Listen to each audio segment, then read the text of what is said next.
बताइए, स्पष्ट था कल? क्या सब हम लोग देख करके आए?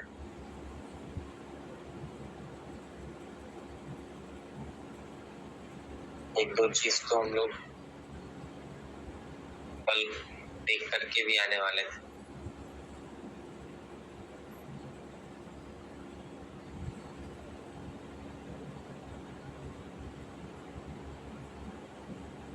क्या सब था कल क्लास में और क्या बोला गया था एक दो चीज देख कर आने को?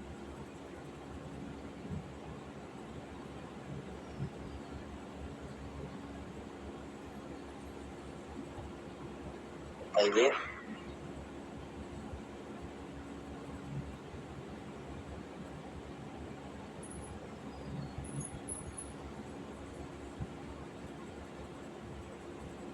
हेलो, आवाज आ रही है?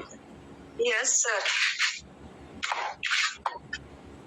कल के क्लास में हम लोग क्या सब किए थे और एक दो कार्य भी था कि हाँ ये चीज देख कर आना है कल। क्या था कल?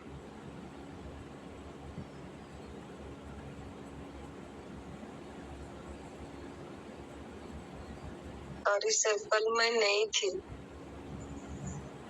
कोई बात नहीं, जो थे उनसे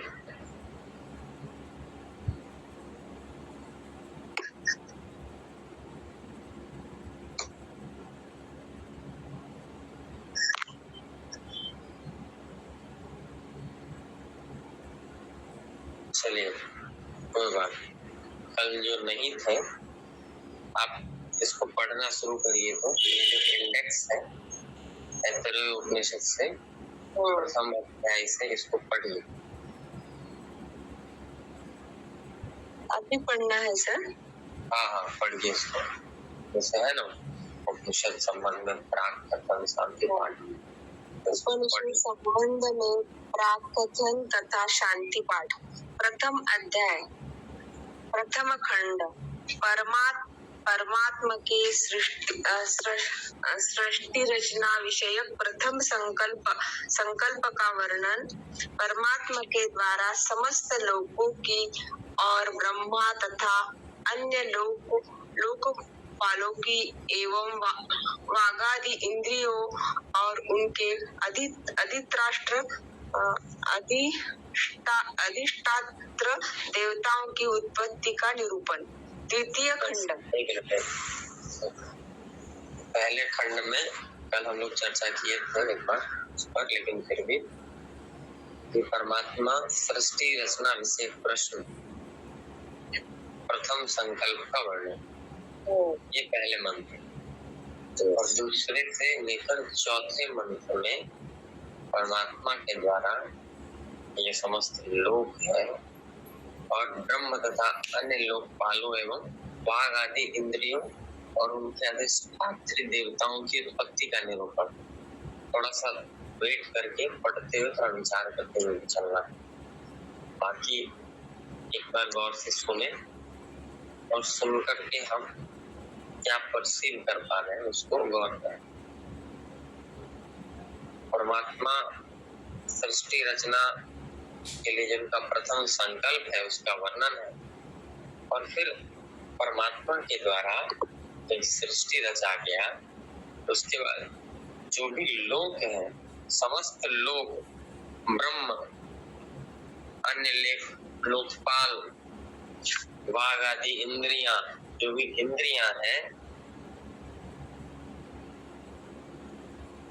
उनके जो अधिष्ठात्री देवता है, जो उसके प्रतिष्ठित देवता है, जो उसमें समाहित देवता है, उन देवताओं की उत्पत्ति का निरूपण। तो क्लियर है, पहले अध्याय में सृष्टि रचना विषय प्रथम संकल्प, समस्त लोकों, लोकपालों, ब्रह्म और समस्त इंद्रियों के जो अधिष्ठात्री देवता है, ठीक, उनकी उत्पत्ति कैसे हुई है इस बात का वर्णन है प्रथम खंड में। क्लियर है? एक बार बता दीजिए। Yes sir. हाँ, 4 मंत्र हैं और इस चारों मंत्र में यही चीज है। ये पहला चीज क्लियर रखना है हमें।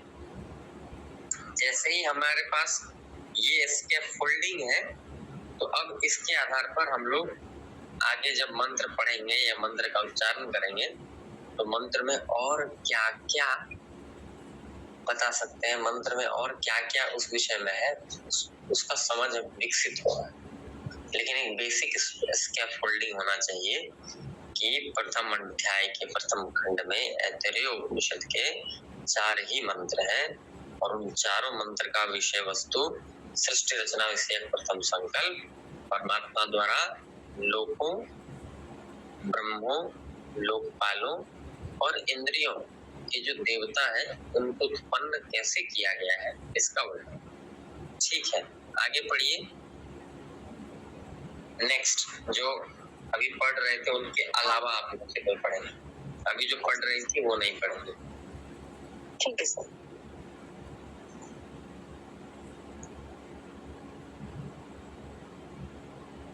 नेक्स्ट पढ़िए, समय मत, वैसे भी हम लोग 5 मिनट लेट शुरू करते हैं।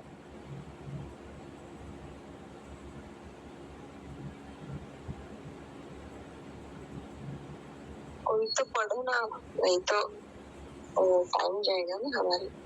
हाँ वही पढ़िए। चलिए पढ़िए, आप ही पढ़िए। Yes yes. द्वितीय खंड, इंद्रियों और उनके अधिष्ठाता देवताओं द्वारा वासस्थान और अन्न की याचना, परमात्मा द्वारा गौ तथा अश्व शरीर की रचना और देवताओं का उनको प्रसन्न करना।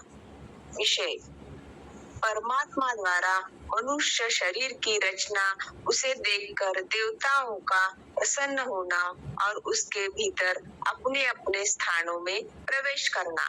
देवताओं के अन्न में क्षुधा और पिपासाओं को भी भाग प्रदान। एक बार और इसको पढ़िए, रुक रुक कर पढ़िए और इसको एक्सप्लेन करने का प्रयास करिए। अरे बाप रे। इंद्रियों और उनके अधिष्ठाता देवताओं द्वारा वासस्थान और अन्न की याचना, इंद्रियों की अधिष्ठाता देवताओं द्वारा वासस्थान और अन्न की याचना, इसका वर्णन है इसमें, है ना सर? ऐसा ही है ना? परमात्मा द्वारा गौ तथा अश्व शरीर की रचना, परमात्मा के द्वारे अश्व यानी अश्व शरीर की रचना। अश्व मुझे नहीं समझ में आ रहा सर। गाय घोड़ा इस शरीर की रचना। हाँ, रचना और देवताओं का उनको पसंद करना, यानी देवताओं को वो पसंद नहीं है ना सर? ऐसा है ना? यही गौर करिए, आप 2 बार पसंद करना बोल रहे, कोई बात। पसंद ना करना। अगला, हाँ, परमात्मा द्वारा मनुष्य शरीर की रचना, परमात्मा के द्वारा मनुष्य के शरीर की रचना, उसे देखकर देवताओं का प्रसन्न होना और उसके भीतर अपने अपने स्थानों में प्रवेश करना। बढ़िया। देवताओं के अन्न में क्षुधा, यानी वाटर में सर, क्षुधा नहीं, प्यास, क्षुधा यानी प्यास ना? क्षुधा मतलब भूख, पिपासा मतलब प्यास। और पिपासाओं का भी भाग प्रदान। हाँ, देखिए इस उपनिषद के इस खंड में इसको पहले खंड से पहले रिलेट करिए। परमात्मा ने सृष्टि रचना के लिए पहला संकल्प किया और उनके द्वारा ये जो समस्त लोक हैं, लोकपाल है, ब्रह्म है और ये जो इंद्रियां हैं, उनकी अधिष्ठात्री देवताओं की उत्पत्ति का निरूपण। मतलब अगर हमें शासन करना होगा या जगत का संचालन करना होगा तो सबसे पहले हमारे मन में ख्याल आएगा कि अरे हमें ये कार्य करना है। कार्य को करने के लिए जब शासन प्रशासन बड़ा है तो हमें क्या करना पड़ेगा? देवताओं की निर्मित की। हाँ, मतलब हमें अपॉइंट करना पड़ेगा लोगों को। तो ब्रह्म ने भी सृष्टि रचना के साथ ही उन शक्तियों को उत्पन्न किया जो इस लोकों को भी चला रहे हैं, जो ब्रह्म के रूप में प्रतिष्ठित हैं, ये लोकपाल के रूप में है, हमारे इंद्रियों के रूप में। ठीक, तो इनके जो अधिष्ठात्री देवता है, इस तरीके से ये पहली बात हुई। अब दूसरे ही खंड में हम लोग देखते हैं कि ये जो इंद्रिय और उनके देवता हैं, उनके द्वारा वासस्थान और अन्न की याचना। देखिए ये बहुत बड़ी बात है। सुनिए, इवोल्यूशनरी हिस्ट्री अगर पढ़ेंगे, एंथ्रोपोलॉजी पढ़ेंगे तो उसमें बहुत गहराई से समझने का प्रयास किया जाता है कि हाउ हमारा बायोलॉजिकल हिस्ट्री क्या है, हमारा कल्चरल हिस्ट्री क्या है, सोशियो कल्चरल हिस्ट्री क्या है। तो उस तरफ इशारा है। ऋग्वेद जो हमारे भारतीय ज्ञान परंपरा का सबसे प्राचीन ग्रंथ है, उस ऋग्वेद के इस महत्वपूर्ण उपनिषद जो यह ऐतरेय उपनिषद है,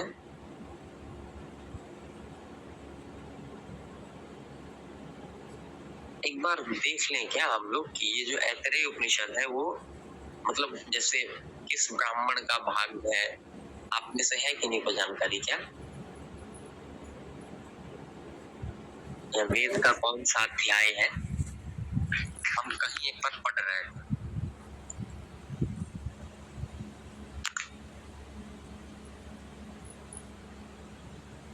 इसमें शायद वर्णन नहीं है, यह है, एक बार देख लिया जाए। और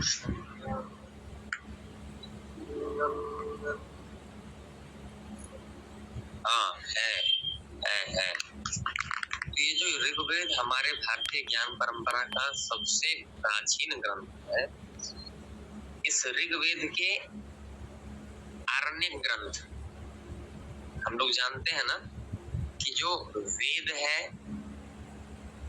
उसके अंतर्गत कौन कौन से ग्रंथ आते हैं, कौन कौन सी कृतियां आती, बताइए।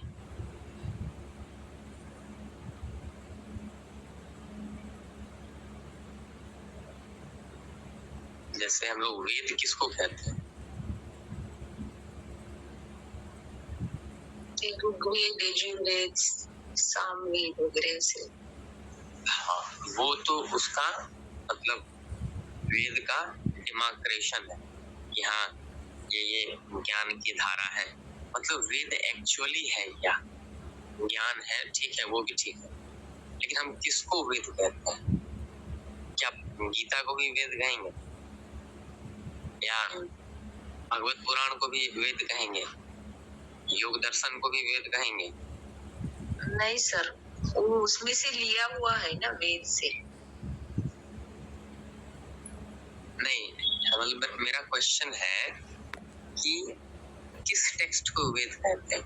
क्या वेद कोई एक ही टेक्स्ट है या वेद किसी कलेक्शन ऑफ टेक्स्ट का कलेक्शन ऑफ टेक्स्ट को हम लोग वेद कहते हैं? मतलब एक्चुअली वेद है क्या?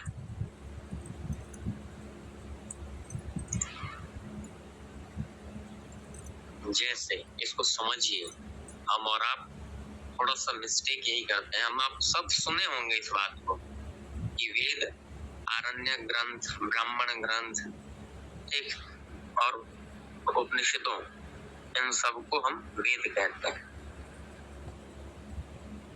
है ना? Yes sir. बस सुन लेते हैं इसको, विचार नहीं करते हैं। मतलब क्या है इसका?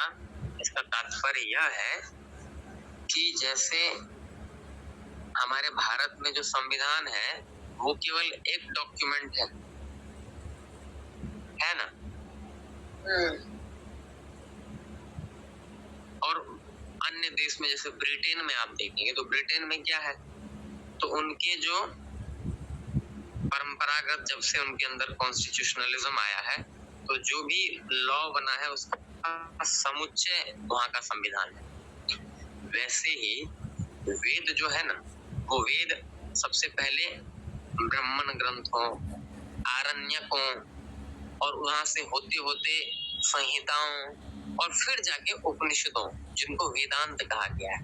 मतलब वो कलेक्शन ऑफ थॉट प्रोसेस है। पहले ब्राह्मणों के रूप में भी, आरण्यकों के रूप में विकसित हुआ, ब्राह्मण ग्रंथों के रूप में विकसित हुआ और फिर उसके बाद संहिताओं के रूप में विकसित हुआ और अंत में जाकर के उपनिषदों के रूप में आया, जिसको हम लोग वेदांत कहते हैं। क्लियर है? तो कोई वेद एक पुस्तक नहीं है। मान के चलिए आपकी यात्रा जब आरण्यक से शुरू हुई, जैसे तैत्तिरीय उपनिषद है तो उसका तैत्तिरीय आरण्यक है उससे पहले, तो वो जो तैत्तिरीय की परंपरा है, उस तैत्तिरीय एक शाखा है उस वेद का। किस वेद का उपनिषद है तैत्तिरीय उपनिषद, बताइए?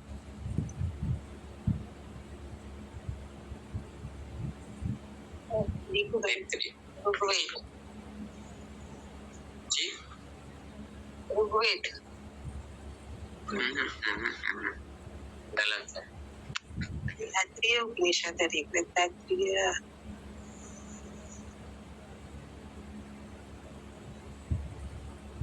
सामवेद है सर।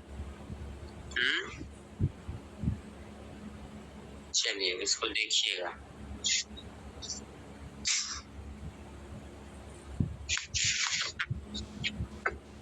इसको हमारा होमवर्क है कल। फिर सब कल हम एक और होमवर्क दिए थे, हमको ध्यान आया था।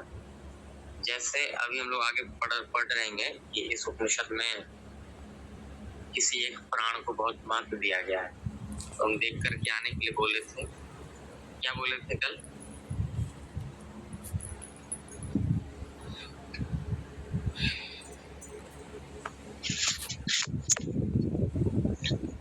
चलिए कोई बात नहीं, संभवतः हम यह बोले थे कि प्रश्न उपनिषद में किस प्राण का महत्व है, किस प्राण को एक्सप्लेन करके बताया गया है, उसको पढ़ के आने के लिए देख कर आने। आइए हम लोग अब थोड़ा बहुत चर्चा किए हैं, फिलहाल आगे बढ़ते हैं, समझने का प्रयास करते हैं। उच्चारण करें, थोड़ा सा ध्यान दीजिए कि हम लोग को अपने स्तर पर भी कुछ पढ़कर, कुछ मेहनत कर, कुछ चिंतन कर जरूर आना चाहिए। या तो हम अच्छे से इस बात को एक्सप्लेन नहीं कर पा रहे होंगे, या हमारी प्रवृत्ति नहीं हो पाई अभी तक इस विषय में, तो थोड़ा सा ध्यान दें कि बात क्या है। आइए प्रारंभ करते हैं। ओम श्री परमात्मने नमः। ऐत्रेयोपनिषद। ओम श्री परमात्मने नमः। ऐत्रेयोपनिषद। तैत्तिरीय उपनिषद ऋग्वेद के तैत्तिरीय आरण्यकों में दूसरे आरण्यक के चौथे, पांचवें और छठे अध्यायों को तैत्तिरीय उपनिषद नाम से कहा गया। इन 3 अध्यायों में ब्रह्म विद्या की प्रधानता है, इस कारण इन्हीं को उपनिषद माना गया है। तो आप क्लियरली समझ सकते हैं कि जो ऋग्वेद है, उस ऋग्वेद में बहुत सारे ग्रंथ, बहुत सारी शाखाएं, संहिताएं हैं, आरण्यक हैं, ब्राह्मण ग्रंथ है। तो पूरा जो कलेक्शन है वो ऋग्वेद। उसी कलेक्शन में एक एक कलेक्शन आ जाता है या एक फोल्डर या एक डॉक्यूमेंट। जैसे आपके पास आपके स्मार्टफोन में बहुत सारे फोल्डर हों, बहुत सारे फाइलों का जो समुच्चय है उसको फोल्डर कहते हैं, और उस फोल्डर में कोई एक फाइल आप निकालना चाहते हो, तो वैसे ही ऋग्वेद में जो बहुत सारे आरण्यक हैं, ब्राह्मण ग्रंथ हैं, संहिताएं हैं, उन सब में एक इम्पोर्टेंट आरण्यक है, एक इम्पोर्टेंट फाइल है ऐतरेय आरण्यक। और उस ऐतरेय आरण्यक में भी दूसरे आरण्यक के ऐतरेय आरण्यक में भी दूसरे आरण्यक, क्या मतलब उसके पहले भी एक आरण्यक था ऐतरेय आरण्यक, और उसी ऐतरेय आरण्यक में दूसरे आरण्यक के चौथे, पांचवें और छठे अध्याय, इनको ही ऐतरेय उपनिषद नाम से कहा गया है। तो मतलब ऐतरेय उपनिषद हम लोग जो पढ़ेंगे वो कॉम्प्रिहेंसिव जो नॉलेज है उसका एक बस इशारा है उसके तरफ, कि हम और आप जिस उपनिषद को पढ़ने जा रहे हैं वो ऋग्वेद के एक छोटे भाग ऐतरेय आरण्यक, और उस ऐतरेय आरण्यक के भी पहले नहीं दूसरे आरण्यक के, और उसका भी केवल चौथा, पांचवा और छठा अध्याय है। मतलब उससे पहले पहली, दूसरी और तीसरी जो अध्याय है उसकी विषय वस्तु हम लोग वो बताया भी नहीं गया है, हम लोग बस उस पर अंदाजा लगा सकते हैं कि हाँ वो क्या हो सकता है। तो जैसे हमें अगर किसी का चेहरा दिख जाए तो फिर हम लोग उस पूरे मनुष्य की कल्पना या उस पूरे मनुष्य को देखें तो हम लोग पहचान जाते हैं। वैसे ही हमें अगर किसी संगीत का मुखड़ा याद हो तो हम उस संगीत को कहीं से भी खोज लेंगे। तो ये जो ऐतरेय उपनिषद है, यद्यपि चौथा, पांचवा और छठा अध्याय है ऐतरेय आरण्यक का, लेकिन इस आरण्यक को पढ़कर समझकर हम पहले दूसरे आरण्यक को भी समझ सकते हैं, और ऋग्वेद में जो ऐतरेय परंपरा है उस परंपरा का हम लोग ज्ञान ले सकते हैं, समझ सकते हैं। 3 अध्याय हैं और इन तीनों में ब्रह्म विद्या की प्रधानता है, इस कारण इन्हीं को उपनिषद माना गया है। बहुत ध्यान देने बात है कि उपनिषद क्यों माना जाता है। What is the criteria for accepting a particular part of any Vedas as Upanishad? क्या क्राइटेरिया है? So to be accepted as Upanishad, each text, जो भी हम लोग टेक्स्ट देखते हैं या जो भी हम लोग विषय वस्तु जिनको उपनिषद कहा गया है, उसमें विस्तार रूप से ब्रह्म विद्या का चर्चा है, इसलिए वो उपनिषद है। क्योंकि वेदों में केवल ब्रह्म विद्या नहीं है, वेदों में बहुत सारे विषय हैं, लेकिन उस सब में सबसे अंत और सबसे जो क्लाइमैक्स है उसको उपनिषद, जिसको ब्रह्म विद्या कहते हैं, वही है। वेद में और बहुत सारी विद्याएं हैं। आप छंदों की उपनिषद पढ़ेंगे तो आप देखेंगे उसमें अलग अलग तरह की विद्याएं हैं। शांडिल्य विद्या तो हमारे सिलेबस में भी है ना। तो तात्पर्य यह है, कहने का मतलब, यहाँ तक बात क्लियर है? एक बार बताइए हाँ या ना। Yes sir. क्लियर है? Yes sir. Aarti ji, Sarita ji, clear है क्या? यस सर, जी सर क्लियर है। हाँ। अब हमसे कोई पूछेगा बताइए वेद क्या है, तो आप क्या कहेंगे? क्योंकि हमारे सिलेबस में है introduction to Vedas, we need to no.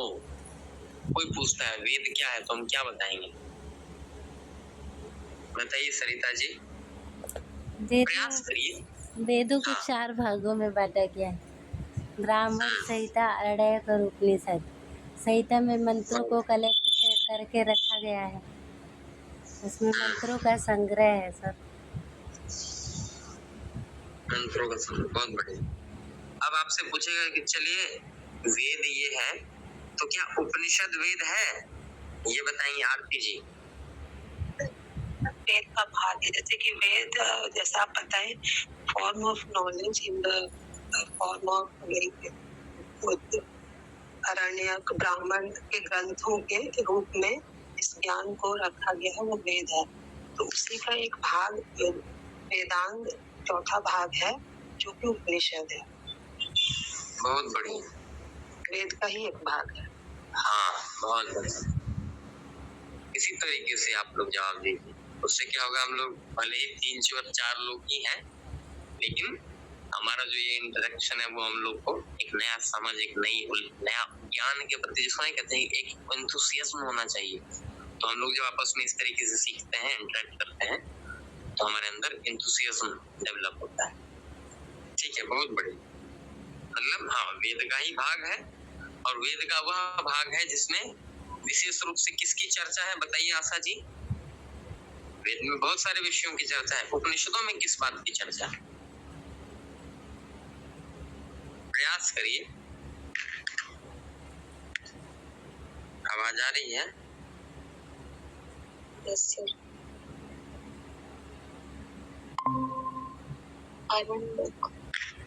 बताइए, कोई बताइए। ब्रह्म विद्या की सर। ब्रह्म विद्या की, बहुत बढ़िया।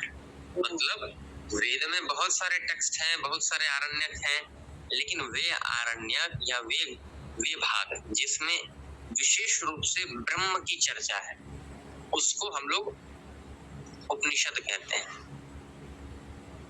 ठीक, तो आप देखेंगे कि वेद की यात्रा, जो वैदिक ज्ञान की यात्रा है, वो ऋग्वेद में आप अभी जैसे पढ़ेंगे हम लोग आगे, शांति मंत्र पढ़ेंगे, तो इससे ना हमें एक आइडिया मिलता है कि मतलब मानवीय चेतना का विकास कैसे कैसे हुआ है, how our consciousness has evolved over this land. मतलब ये हमारी जो भारत भूमि है, इस पर कैसे मानवीय चेतना का विकास होता चला है, उसकी एक समझ विकसित होगी। क्रिटिकल व्यू रखना है। जैसे हम और आप रिसर्च करेंगे कल जाकर के, हम चलिए हमारे पास GRF भी आ गया, हमारे पास नेट भी आ गया, तो हमारी कुछ तो कंट्रीब्यूशन होना चाहिए। आप देखेंगे कि पूरे वर्ल्ड में लगभग we are 17% of total world population, but we are producing only 3% of total intellectual output। अभी बढ़ रहा है, लेकिन इस पर और ध्यान देने की आवश्यकता है कि हम पूरे विश्व की 17% आबादी हम भारतीय हैं, और हम भारतीय कुल मिलाकर केवल 3% इंटेलेक्चुअल आउटपुट दे पा रहे हैं। Is it fair? नहीं, ये फेयर नहीं है। हमारे पास सारे सिद्धांत हैं, we have everything, but we do not recognize और we do not formalize it। हमने इसको formalize नहीं किया है। जैसे आप लोग पेपर 1 में पढ़ते होंगे लर्निंग थियरीज, है ना, चैप्टर 1 में ही। तो ये जो लर्निंग थियरीज हैं, आप देखेंगे बिहेवियरिस्ट बात करते हैं, आप उसमें पढ़ेंगे कंस्ट्रक्टिविस्ट बात करते हैं, बताए होंगे आप लोग को, जितेंद्र सर बहुत अच्छे से बताते हैं। ठीक, बंडूरा, ल्यूगोट्स्की, B.F. स्किनर, इन सब के थियरीज को, तो कहने का मतलब है कि हम लोग उनको पढ़ते हैं,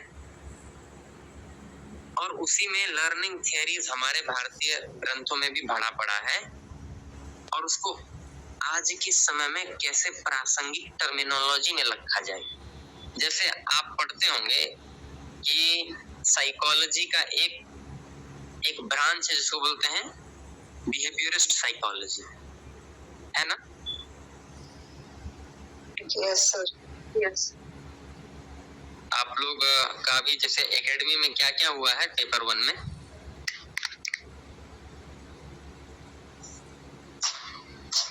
पेपर 1 का भी उसमें टीचिंग एप्टीट्यूड बचा है, रिसर्च एप्टीट्यूड बचा, हायर एजुकेशन, अभी कम्युनिकेशन चल रहा है, बाकी सब हो गया।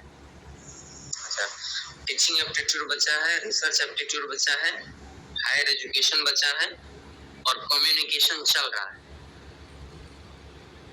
जी सर। बहुत बढ़िया। तो हम और आप आज यहाँ चर्चा कर रहे हैं, तो टीचिंग एप्टीट्यूड बचा हुआ है शायद, इसलिए थोड़ा सा ध्यान दीजिएगा जब भी आपको पढ़ने का मौका मिले। अब से ही हम लोग थोड़ा थोड़ा चर्चा कर रहे हैं, क्योंकि इस पेपर का नाम ही है टीचिंग और रिसर्च एप्टीट्यूड, और ये हमारे कॉग्निटिव स्किल्स की बात सबसे पहले करता है कि एनालिसिस, रीजनिंग, लॉजिक, ये सब की समझ हमें सबसे पहले चाहिए। तो आप देखेंगे कि साइकोलॉजी बहुत पुरानी विज्ञान नहीं है, 200 साल 300 साल मान के चलिए, बहुत ज्यादा। और आज साइकोलॉजी आप देखेंगे कि बहुत बड़ी विज्ञान और बहुत व्यापक रूप में प्रचलित हो चुका है। क्यों? क्योंकि उसमें ऐसे व्यक्ति हुए, जैसे जॉन बी वॉटसन का नाम आप लोग सुनेंगे लर्निंग थ्योरीज में, सुने हैं क्या? तो उन्होंने क्या किया? तो उन्होंने लर्निंग थ्योरीज जो मान चले बीएफ स्किनर दिए, पावलोव दिए, तो इन सब के ज्ञान के आधार पर एक साइकोलॉजी का विशेष धारा, जिसको हम लोग कहते हैं बिहेवियरिस्ट मॉडल, तो उन्होंने उसको फॉर्मलाइज कर दिया, मतलब उसको सिस्टमेटिक कर दिया, लोगों के लिए समझने में उसको एक मॉडल के रूप में, एक थ्योरी के रूप में प्रस्तुत कर दिया। तो कहने का मतलब ऐसा कौन कर सकता है? ऐसा हम और आप कर सकते हैं तब जब हमारे पास जो अपना विषय वस्तु है उसका ज्ञान होगा, वर्तमान में जो ट्रेंड है वो क्या है, वर्तमान में जो टर्मिनोलॉजीज हैं वो क्या है, उस सब का ज्ञान इकट्ठा कर लेंगे, और उस सब को इकट्ठा करने के बाद हम जो हमारे पास ज्ञान है या हमारे ग्रंथों में जो सार भरे पड़े हैं उनको वर्तमान में प्रासंगिक रूप में रखना बहुत बड़ी बात है, थियरी को थियराइज करना। अब क्या था, अगर आप देखेंगे तो हमारा जो इतिहास है, हमारी जो यात्रा है, उस यात्रा को देखेंगे तो वो यात्रा वी आर इन, अभी हम कंटेम्पररी वर्ल्ड में हैं, इससे पहले हमारा मॉडर्न हिस्ट्री है, हिस्ट्री में इतिहास है हमारा, इससे पहले मॉडर्न हिस्ट्री है, और उससे पहले आप जाएंगे तो हमारा मिडाइवल हिस्ट्री है, और उससे पहले जाएंगे तो हमारा कौन सा हिस्ट्री है, जो हमारा क्लासिकल पीरियड, जिसको हम लोग golden period of Indian civilisation कहते हैं। तो उस पीरियड में ऐसे बहुत सारे लोग हुए जिन्होंने थियराइजेशन किया, जिन्होंने ज्ञान का सिंथेसिस किया, और उसके बाद मध्यकाल में भी हुए, आचार्य शंकर हुए, रामानुजाचार्य हुए। तो कहने का मतलब है we need to develop ourself as a breeding ground of knowledge. हम और आप स्वयं को ज्ञान के, हो कह सकते हैं कि जैसे गाय दूध देती है तो गाय उस दूध को देती है, बछड़े का भी पालन करती है, उससे पूरे जो परिवार है, जो समाज है, उसका भी पालन होता है। तो हम लोग जो पढ़ रहे हैं, चिंतन कर रहे हैं, उस चिंतन से वो ज्ञान निकल करके आएगा, तो उससे हमारा भी जीवन चलेगा, और उससे समाज के लाभ के लिए वो क्या उपयोगी हो सकता है, how much it can contribute two nations progress, society's reconstruction, society's development is the main thing we need to think। और वही रिसर्च है, यात्रा यहीं से शुरू होगी। अभी से ही हमारे दिमाग में आ जाना चाहिए कि what is my style of learning, what are my prior knowledge, हम किन बातों को पहले से जानते हैं, मेरी प्रवृत्ति किस तरफ है, क्योंकि ज्ञान विशाल है। ये इतने सारे उपनिषद पर इतना समय लगाने का तात्पर्य यही है कि हमारे पास एक चिंतन हो जाए, हमारे पास अपनी प्रवृत्ति क्या है वो पता चल जाए, और उसके लिए उपनिषद बहुत सशक्त माध्यम है। क्योंकि उपनिषद हमारे, जिसको कह सकते हैं ना कि we all yearn for that state of perfection which already reside in us, but Upanishads are very powerful and tactful ways to tap that perfection। मतलब कि हमारे अंदर पहले से ही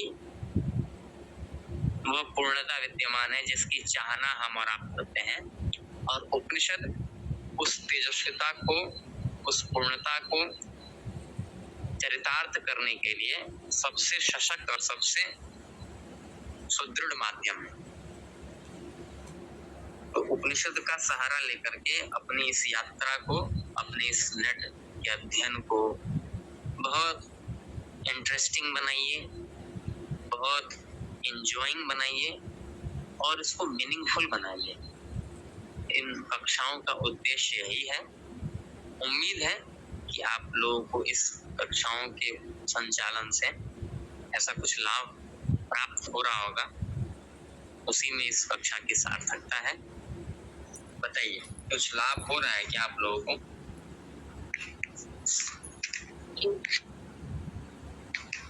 जी सर, लाभ तो हो रहा है। इस पर विचार करके ज्वाइन नहीं कर पा रही हूँ, लेकिन जब भी करती हूँ तो बहुत अच्छा लगता है। को देखने और समझने को अलग पर्सपेक्टिव मिला।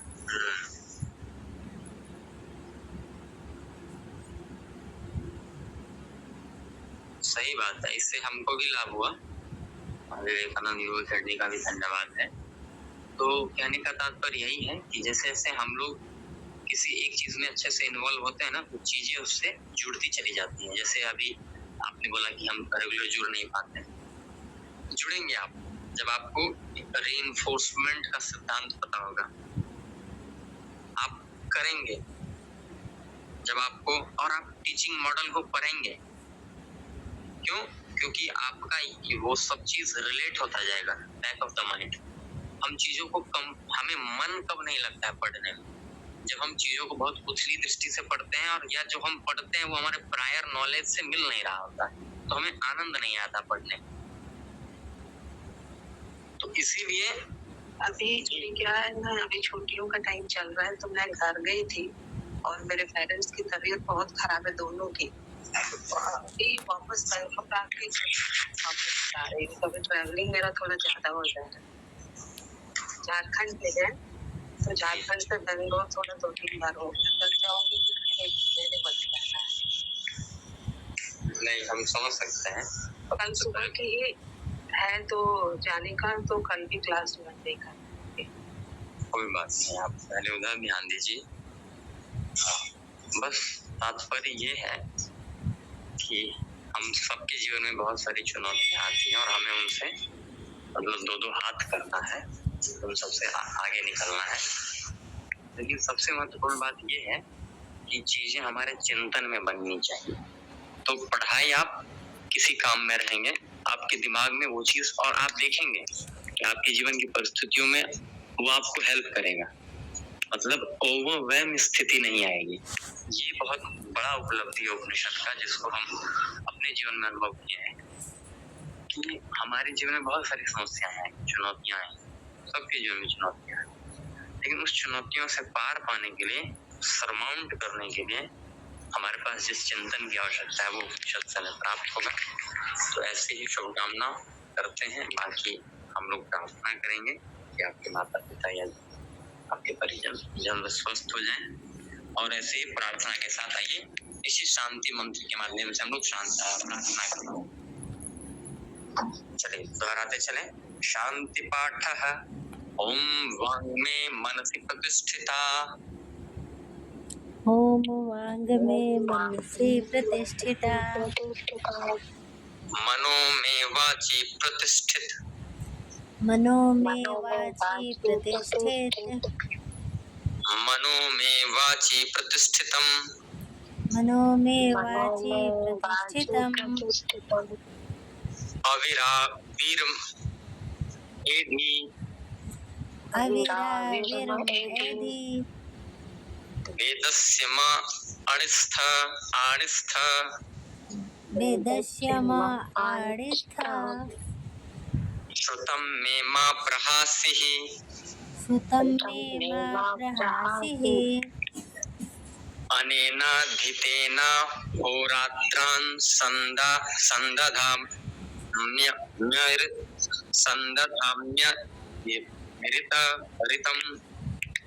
अनेनाधितेन अहोरात्रान् न संदधामि ऋतम्।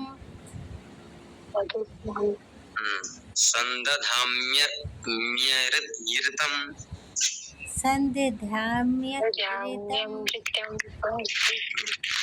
वदिष्यामि वदिष्यामि सत्यं वदिष्यामि सत्यं वदिष्यामि तन्मावतु तन्मावतु तद्वक्तारं भवतु तदक्तारं भवतु अवतु मामवतु अवतु मामवतु वक्तारं भवतु वक्तारं वक्तारमवतु वक्तारम् ओम शांति शांति शांति। ओम शांति शांति शांति। चलो इसको पढ़ना है। आज जब भी मौका मिले आपको वीडियो सुनना है। बहुत बहुत धन्यवाद आप सबके बहुमूल्य समय के लिए धैर्य से सुनने सबका दिल से धन्यवाद सर। धन्यवाद सर।